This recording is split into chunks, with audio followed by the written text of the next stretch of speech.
প্রিয় দর্শক, বিনোদন জগতের সব খবর নিয়ে এই মুহূর্তে আপনাদের সঙ্গে রয়েছে আমি রিপোর্টার জেসিকা।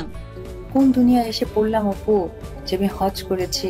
আমি একটা বয়স্ক মানুষ, আমার মাথায় কোনো কাপড় নেই, কিন্তু পিকচারটা দেওয়া নিয়ে অস্থিরতা। মনে করতে চাই না, কারণ পাস্ট ওই কিছুটা সময় খারাপ ছিল, কিন্তু যখন আবার বুঝতে পারলাম যে আমার পরিবারের মানুষ আমারই আছে। বন্ধুরা, সুপারস্টার শাকিব খান এখন বাড়িতে। সাকিব থেকে এখন বাবা সাকিব। ছেলের সব আবদার পূরণ করাই যেন শাকিব খানের একমাত্র কাজ। আর তাই শাকিব খানের মাও জয়ের জন্য এখন সন্তানকে কাছে পাচ্ছে, কারণ সারা বছর শুটিং এবং ডাবিং নিয়ে ব্যস্ত থাকেন শাকিব খান। ভোরবেলা বের হয়ে মাঝরাতে বাড়ি ফেরেন শাকিব খান। আর এখন বেশ কিছুদিন ধরে শাকিবকে তার চোখের সামনে দেখছেন শাকিব খানের মা। হঠাৎ করেই শাকিব খানের মা শাকিব খানকে বলেন, বাবা, তোমার কাছে আমার একটা চাওয়ার আছে। শাকিব খান বলেন, কি চাই তোমার? কারো জন্য কিছু দিতে হবে নাকি তোমার জন্য শাড়ি আনবো? কি লাগবে তোমার?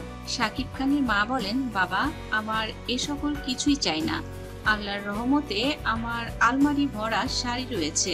আমার জীবনে কোনো কিছুই তুমি অপূর্ণ রাখোনি, কিন্তু আমার ঘরে একটা জিনিসেরই অভাব। আমার সেই অভাবটা তুমি এবার পূরণ করো। শাকিব খান জানেন তার মা কি বলতে চাইছেন। শাকিব খান চুপ করে রইলেন। শাকিব খানের মা বলেন, তুমি মাঝে মাঝে বিয়ের কথা বলো মিডিয়াতে। আমিও চাই তুমি আবার সংসারী হও। আমি এবার চাই তুমি অপুকে মেনে নাও। অপু অনেক ভালো মেয়ে। অপু এখনো আমাদের অনেক টেক কেয়ার করে। আর অপু কোনো লোভী মেয়েও না। অপু যদি কোনো লোভী মেয়ে হতো তাহলে কাবিনের টাকাটাও কিন্তু তোমার কাছ থেকে নিত। তুমি যদি আবার পুনরায় অপুর সঙ্গে সংসার করো, আমার চাইতে খুশি হয়তো এই দুনিয়াতে কেউই হবে না।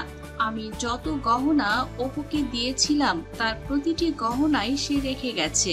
তার যত জিনিস ছিল তোর সঙ্গে তার স্মৃতির সবকিছু রেখেই সে এক কাপড়ে একটি শাড়ি পরে বের হয়ে গিয়েছিল। আমার পরিবারের মানুষ আমারই আছে, বাড়ির মানুষ আমি হয় না, দেখো রাগারাগি তো বাড়ির লোকদের সাথে করে। আমি নিশ্চয়ই ফ্যানদেরকে ডেকে ডেকে বা যারা হেটার্সদেরকে ডেকে রাগ করবো না। বাড়ির লোকদের সাথে রাগারাগি ছিল, স্ক্রিনেও অনেক কিছু বলে ফেলেছি। সুযোগ যখনই হয়েছে তখনই নিজেকে ক্ষমা চেয়েছি তাদের কাছে। আর সেই ক্ষমার জায়গা থেকে তারাও আমাকে বলেছে যে নিজের মানুষ নিজের মানুষকে বলে, এটাই স্বাভাবিক। সো ওই ব্যাড পাস্ট আর কখনোই আমি রিকল করতে চাই না।